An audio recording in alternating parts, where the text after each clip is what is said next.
Poppasteves here. Today I got a bright idea. I have an iron farm that spawns in iron golems. I have a gold farm spawns in zombified piglins. They don't like each other. I was thinking, if I was to build a arena, drop in iron golems, drop in zombified piglin, I might get a bit of a battle. This is my current iron farm. It's got 20 villagers. Produces quite a bit of iron for me. But I don't think it's big enough.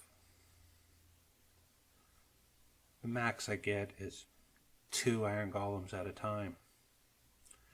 This is my gold farm. Much bigger than the iron farm. And it spawns in an awful lot of the pigment. I think this is much too overpowered for my iron farm. So I need a bigger iron farm and a smaller gold farm. And maybe around the outside we'll throw a few of these guys in just to cheer on the battle that's going on. You can let me know in the comments if you think this is a good idea or a bad idea. But let me show you what I have in mind. Here's my castle. Out here in the ocean, over to the left is the ocean monument.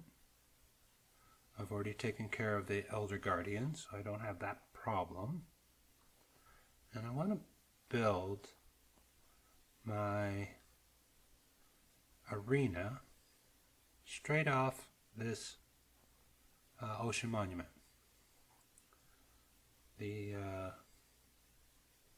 Don't want it right on the water. I like to build it up higher in the sky. Put an observation deck around so we can take a look at things and see our builds that we've built. Now, I don't just want straight up either. I'm thinking something more like an arch that reaches out over the ocean. And get some of these new frog lights going too.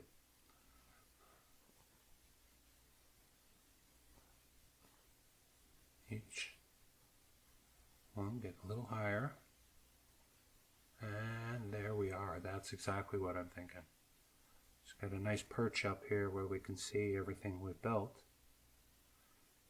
And have an arena where we can have a little bit of a battle between some golems and some zombified piglins.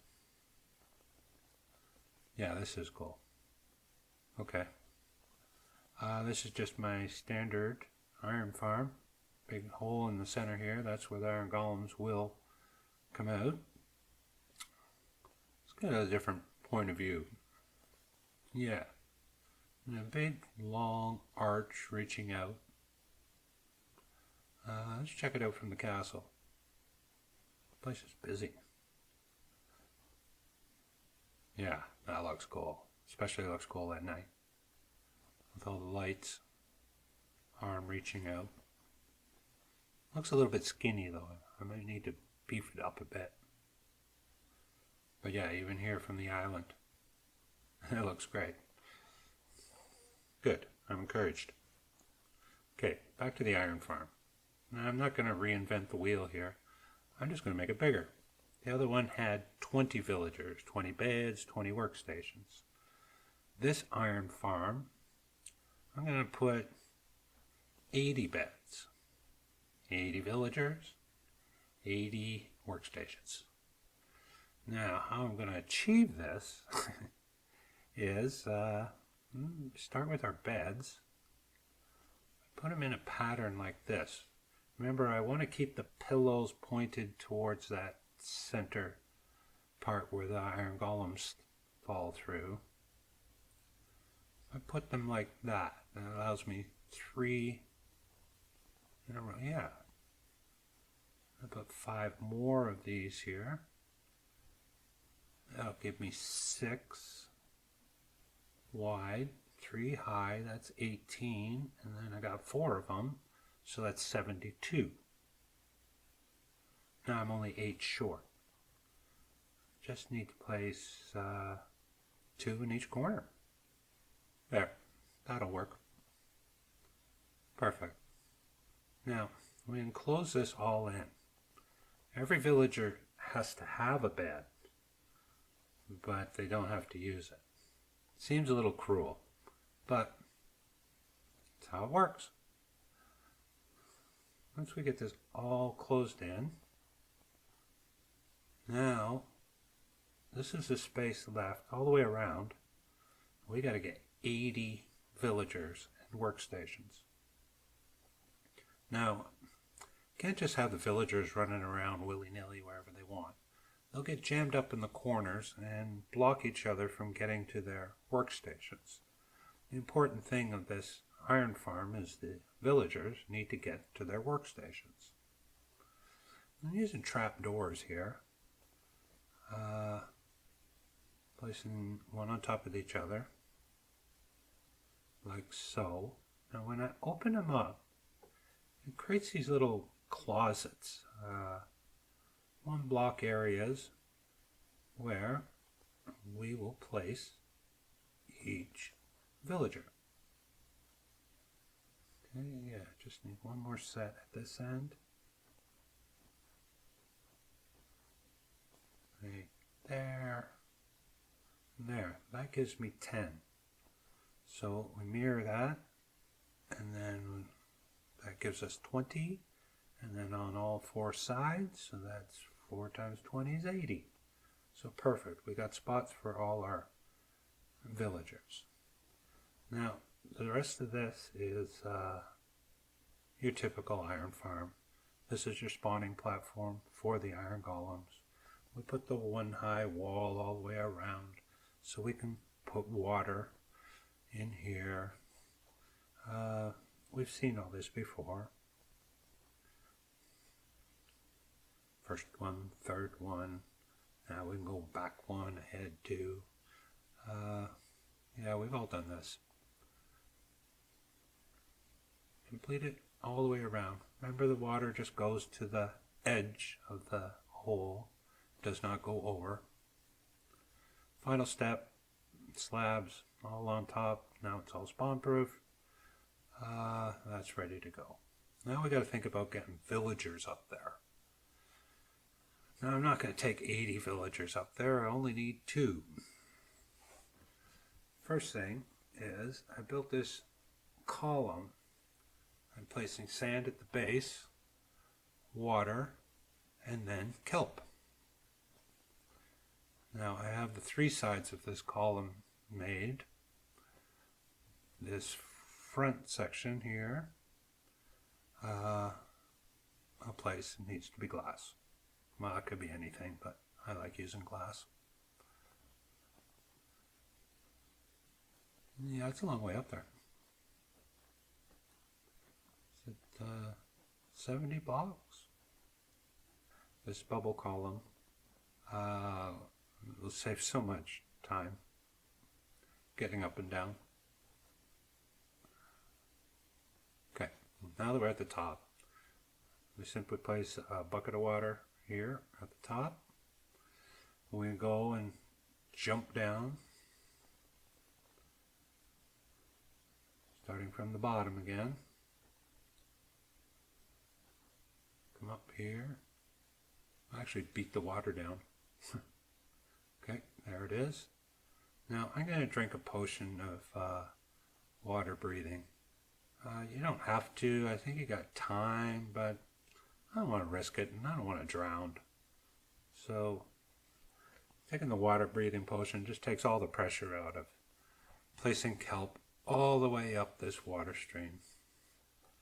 The kelp changes that flowing water into water sources. In order to have a bubble column, you need water sources top to bottom. Okay, now that we're all done, we need to get at the bottom again. Fortunately, getting down is really easy.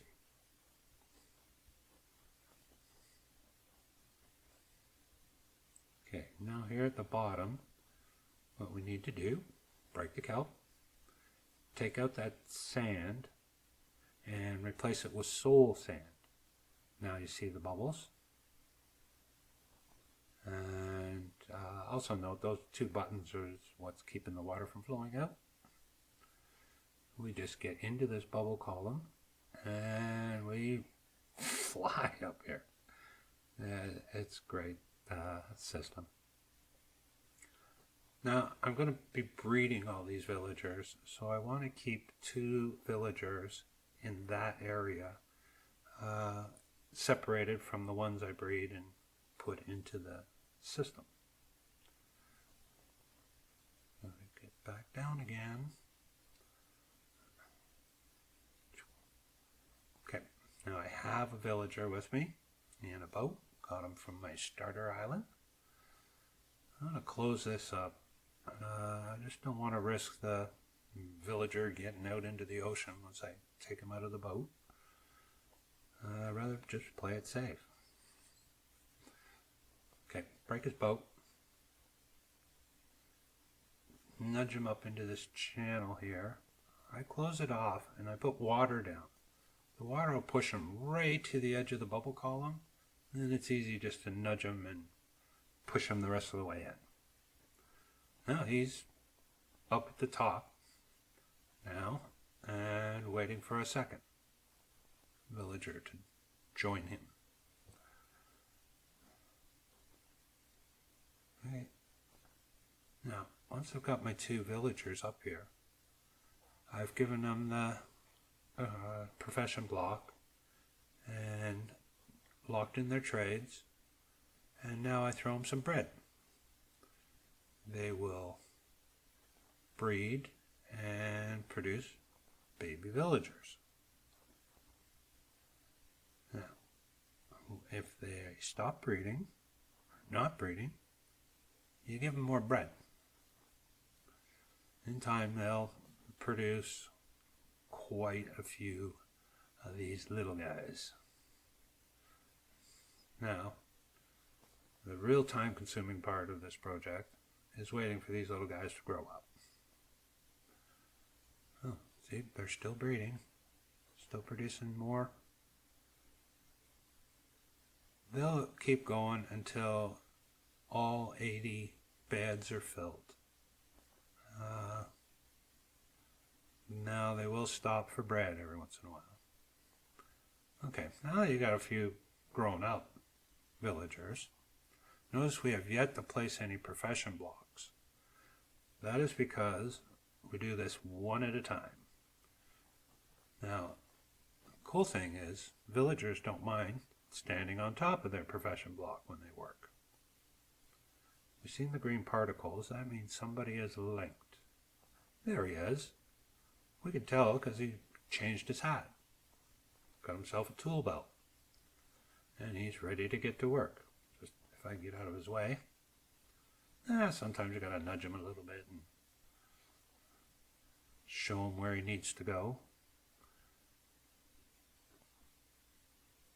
Now, you want to do this one at a time. Get him, lock him into position. He'll get to work, and we'll move on to the next one. Again, one at a time. You don't want to mix them up and have them not sitting on top of their profession blocks. Once you're done, everything should look like this. All finished up, cleaned up. Everybody's got their workstations. Everybody's got their spot. No issues. There's 80 of them, 20 on each side. And I probably never have to come back up here again. So, thanks guys. We'll test check to see how they're doing. Played this platform. This is going to be where the battles take place. You can see we've got 6 iron golems, so it seems to cap out at 6. The maximum number of iron golems I'll get is 6. But as one gets taken out, a new one should spawn in, take his place. The only thing left now is get our gold farm portals built and get some zombified piglins in here and let the games begin. This is Poppasteves signing out.